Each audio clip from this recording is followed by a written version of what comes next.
कई रिश्ते सिर्फ इसीलिए चल रहे हैं क्योंकि कोई ना कोई दूसरे पर चीजों के लिए निर्भर है। प्रेम सम्मान सब खत्म हो चुका है उस रिश्ते में। ये अच्छा रिश्ता है? हम अपने बच्चों को ऐसे रिश्तों में डालना चाहेंगे? डालना चाहेंगे क्या? तो ये काम करिए, अपने लिए नहीं कर पाए बच्चों के लिए ही कर दे, कि वो ऐसे रिश्तों में रहे जहां प्रेम है, सम्मान है, अच्छा व्यवहार है, खुशी है, ताकि कम से कम आने वाले बच्चे तो शादियों पे मजाक ना बनाए। वो तो कहे कि भाई शादी बहुत अच्छी चीज है, करो। आज अगर अकेले में ले जाके किसी शादीशुदा को पूछे ना भाई करनी चाहिए कि नहीं, हो गया हाँ कि ना, मैं आपको कहूंगी सर भी मत हिलाओ, अपने मन में जवाब दे दो, मैं समझ जाऊंगी। हमारी हुई नहीं ना, हम सबसे पूछ रहे हैं अभी, हम अभी यही काम कर रहे हैं, सारे शादीशुदा से पूछ रहे हैं कि भाई क्या करना चाहिए, करूं कि नहीं। आप विश्वास नहीं करेंगे, 99% लोगों ने मुझे कहा नहीं। सिर्फ 1% कह रहे कि नहीं नहीं, और वो भी क्या कह रहे, कर लो।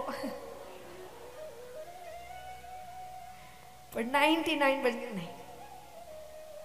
तो हम नहीं चाहेंगे हमारे बच्चे ऐसे रिश्तों में खुश रहे। वो कहे खुशी से, बिल्कुल करो, बहुत अच्छी चीज है, अच्छा जीवन होता है। ये बदलाव कौन ला सकता है? आप। तो काबिल बनाइए बच्चों को। भरत जी को ज्यादा पढ़ाया नहीं गया, घर के काम इत्यादि कराने लगे। अब घर वाले कराते सो कराते, बाहर वाले भी कराने लगे। भरत जरा ये काम कर देना, जरा सामान ला देना, जरा बच्चे को संभाल देना, जरा सफाई कर देना, वो सब कर देते। उनकी इस सरलता को लोगों ने उनकी मूर्खता समझी और उनका नाम रख दिया जड़ भरत। जड़ माने, जड़ माने हाँ, कोई ना उत्तर नहीं, सब ड्राइंग बना रहे। मूर्ख, मंद बुद्धि, उसको कहते जड़। तो गांव वाले ने उनका नाम रखा जड़ भरत। अब यहां भाई कहे कि भाई हम तो घर वाले काम कराते, बाहर वाले तो बिना पैसे दिए काम कराते। पत्नियों ने कहा एक काम करो, गांव के बाहर जो खेत है ना उसकी रखवाली के लिए भेज दो। पर बोले वहां तो खाने की व्यवस्था नहीं है, रहने की व्यवस्था नहीं है। अरे बोले अपने आप कर लेगा, हम कुछ दिन भेजेंगे फिर बंद कर देंगे। ठीक है, भेज दिया। 1-2 दिन खाना आया फिर बंद हो गया। अब उसी खेत के ठीक पास में एक प्राचीन माता भद्रकाली का मंदिर था। ऐसी अफवाह उड़ रखी थी कि जो वहां बलि चढ़ा दे उसे माता मुंह मांगा वरदान देती है। अफवाह थी, वरना ऐसे कोई भगवान नहीं जो किसी बेगुनाह की बलि लेकर आपकी इच्छाएं पूरी करेगा। पर डकैतों ने सुन रखी थी, वहां आते हैं तो कहा कि देखो कोई आसपास बैठा होगा। आसपास एक ही बैठा है। भरत जी को पकड़ के लाए।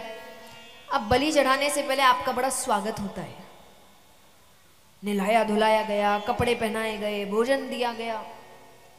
इसलिए कहा जाता है कोई अति मीठा बने ना,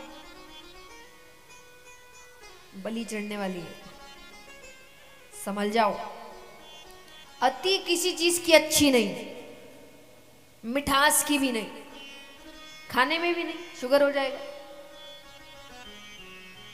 जीवन में कोई भी चीज में अति मत करिए, बैलेंस बना के रखिए। जीवन भी जी रहे हैं बैलेंस में, तो अति मतलब बलि चढ़ने वाली है।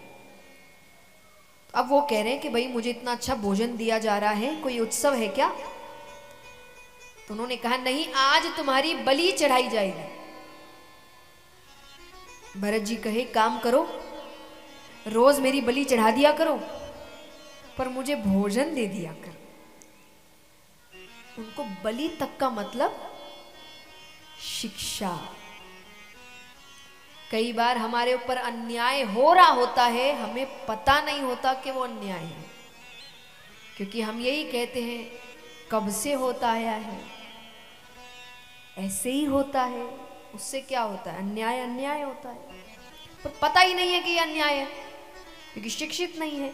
उनको ये नहीं पता कि बलि का मतलब क्या है। पता होता तो भागने की कोशिश करते।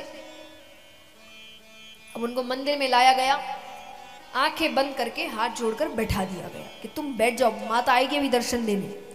तलवार निकालते हैं, मारने ही लगते हैं कि वहां पर साक्षात माता भद्रकाली प्रकट होती है। बोलिए काली महाकाली मात की। उनकी सहायता करती है, उनकी रक्षा करती है और सभी डकैतों का संहार करती है। इस प्रकार भरत जी की भगवान रक्षा करते हैं।